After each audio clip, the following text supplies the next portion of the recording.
Les conseils que je vais donner aux postiers sur l'alimentation, sur la nutrition, avant la course bien sûr, éviter les plats vraiment très gras ou alors très caloriques. Mais après, tout ce qui est nutrition, malheureusement, c'est dans la continuité, pas seulement la veille de la compétition. Je pense que faire attention à tout ce qu'on peut manger, c'est faire le choix d'équilibrer, on va dire, tous ses apports et éviter que son corps ne se retrouve à un moment donné en danger. J'essaye de prendre du plaisir et de garder du plaisir dans mon alimentation. Donc, mais après, voilà, c'est de faire attention, de manger équilibré, forcément.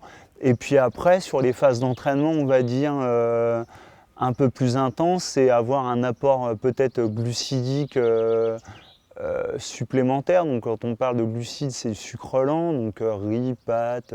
Ouais, manger des sucres lents, manger des pâtes, manger du riz, manger des pommes de terre, manger une viande blanche ou manger un poisson. La viande rouge, ça à éviter parce qu'il y a beaucoup de toxines dedans.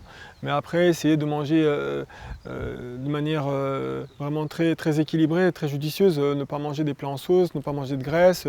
Essayer d'éliminer les vitamines le soir, tout ce qui est orange, tout ce qui est fruits à base de vitamines, les éliminer. Le jour de l'épreuve, il faut manger 3 heures à 3h30 avant son épreuve pour bien digérer, et surtout la course à pied où ça tape pas mal, on n'est pas des remontées gastriques. Concernant l'hydratation, moi ce que je conseille c'est de boire régulièrement, en petite quantité, mais bien sûr boire de l'eau. Boire sur une épreuve, c'est extrêmement important. Ça fait une grosse partie de l'effort parce que ça limite le risque de crampes, ça limite un petit peu aussi le risque d'insolation quand il fait très chaud ou de déshydratation, pardon.